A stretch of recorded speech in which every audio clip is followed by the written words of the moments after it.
A paz do Senhor Jesus a todos, bom dia. Abra sua Bíblia no livro de Provérbios, capítulo 8.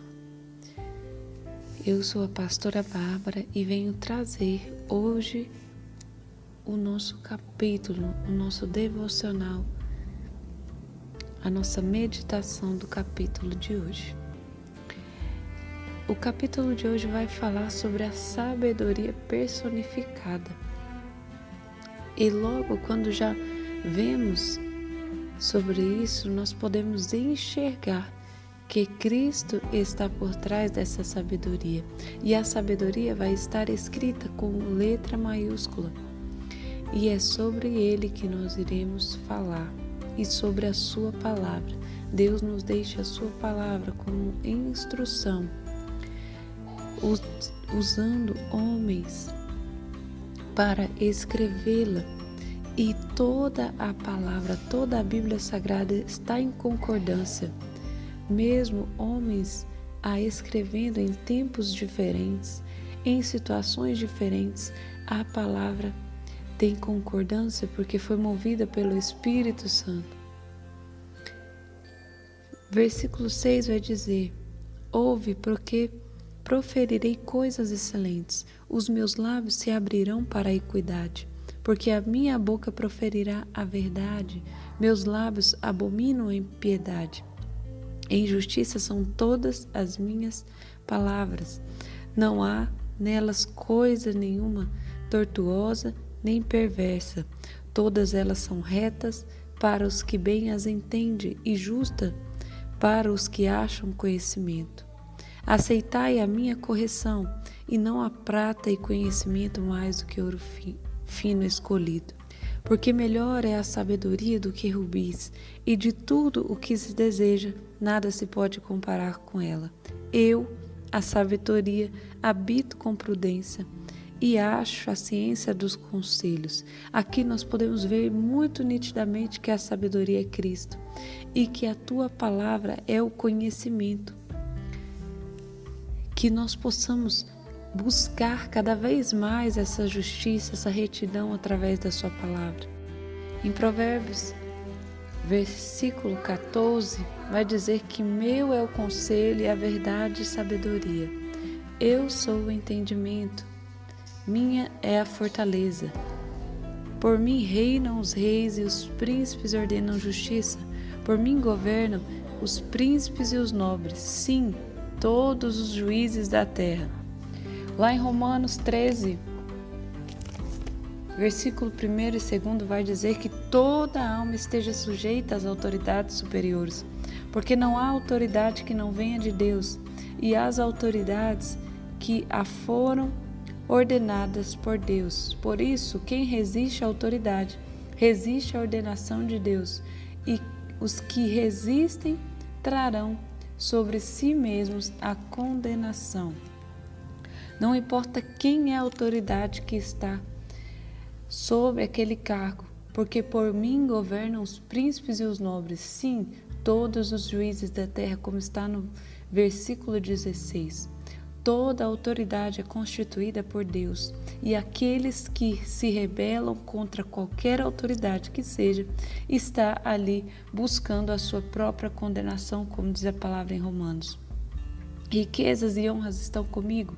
Sim, riquezas duráveis e justiça, porque a palavra do Senhor diz que a bênção do Senhor, ela enriquece e não acrescentam dores. Faço andar pelo caminho da justiça no meio das veredas do juízo. E só há uma forma de nós nos atentarmos aos detalhes de como fazer da forma como lhe agrada ao Senhor, que é buscando através da sua palavra, agindo conforme a sua palavra. Nós estamos aqui hoje buscando agir como o Senhor agrada, buscando a justiça, a retidão através do que está escrito na sua palavra. Versículo 35 vai dizer: bem-aventurado o homem que me dá ouvidos, velando as minhas portas cada dia, esperando as ombreiras da minha entrada, porque o que me achará vida e alcançará favor no Senhor. mas o que pecar contra mim violentará a sua própria alma. Todos os que me aborrecem amam a morte. Então só existe dois caminhos. O caminho de vida, Deus está falando através da sua palavra, que será dada àqueles que buscarem ao Senhor, àqueles que seguirem os seus mandamentos, a sua lei, aqueles que buscarem agradar ao Senhor no tempo da graça, pois neste tempo o Senhor sonda os nossos corações. E quando Ele sonda os nossos corações, Ele sonda as intenções em que agimos. E vai muito além do que obedecer a uma lei. Porque a palavra diz que se com teus olhos olhar para uma mulher com intenção impura, já adulterou com ela. Mateus 5,27 vai nos instruir a vigiarmos no nosso olhar, vigiarmos no que passa pela nossa mente e buscarmos ser retos nos mínimos detalhes, porque Deus, Ele sonda, Deus, Ele conhece, Ele é o único que pode saber o que você está pensando, Ele é o único que tem esse acesso à sua mente. Então, no tempo da lei, o pecado do adultério só ocorria com as vias de fato. Mas quando Jesus Cristo, Ele rompe o véu, Ele religa com o ser humano, pois lá na formação do homem, lá na formação de Adão, Adão tinha a natureza de Cristo. Adão foi feito imagem e semelhança de Deus, mas Adão peca juntamente com Eva e há um desligamento de Deus, há uma morte espiritual, porque aquele que comer daquele fruto morrerá. E houve essa morte, não uma morte física, mas uma morte espiritual. E após a vinda de Cristo, no tempo certo, Cristo vem. Cristo vive entre nós. Cristo morre pelos pecados da humanidade, pagando um preço de sangue, preço que foi necessário. O sacrifício de Jesus, ele traz uma religação com Deus. Essa conexão com Deus, onde o véu foi rasgado e o homem foi religado com Deus. Deus agora não cobra mais a lei, mas Ele, no tempo da graça, Ele vem cobrar de nós as nossas intenções com que agimos. E isso vai muito além do que cumprir, do que perguntar, do que agir pensando se aquilo é pecado ou não, como nós vemos nas redes sociais. É pecado fazer isso? É pecado fazer isso? Mas Deus está falando, com que olhos você olha, com que coração você tem feito o que tem feito. É isso que o Senhor tem cobrado de nós. Algo muito além do pecado, algo que venha agradar ao Senhor. E quem está nele não está no mundo, não está buscando as coisas do mundo, porque nova criatura é. Ontem, no culto de ensino da nossa igreja, pastor Pedro esteve falando sobre Mateus 5, na ocasião em que Jesus estava no monte, e vendo a multidão quando ele desce, ele sobe novamente e vai ter com seus discípulos. Jesus queria falar algo com os seus discípulos. Para os discípulos, Jesus tem uma conversa diferente. Tem uma conversa mais profunda, embora que muitas vezes os discípulos também não entendessem. A multidão está atrás do que Jesus tinha nas suas mãos.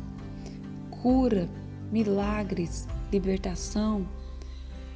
Mas os discípulos estavam buscando poder e virtude que vinham dele. Estavam buscando conhecer Jesus, obedecer a Ele, enquanto a multidão estava fazendo as suas próprias vontades. Hoje eu trago para uma reflexão Quem você tem sido perante Deus? Você seria, naquele tempo, a multidão que vai somente atrás de Jesus ou aqueles que deixam a sua vontade, as suas próprias vontades para viver as de Jesus? Aqueles que negam-se a si mesmo, aqueles que tomam a sua cruz e sigam a Jesus? Ou você só é aquele que vai à igreja buscar a bênção? Ou você só é aquele que busca por Deus quando está precisando? Quem você tem sido? Você tem sido aquele que busca o Senhor todos os dias? Aquele que vai à igreja não para pedir, mas para agradecer, para oferecer o seu culto e não querer somente aquilo que precisa?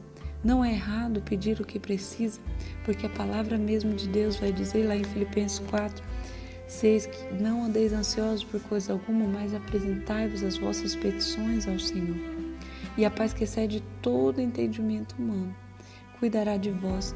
Mas o que é errado é o coração com que você busca o Senhor todos os dias.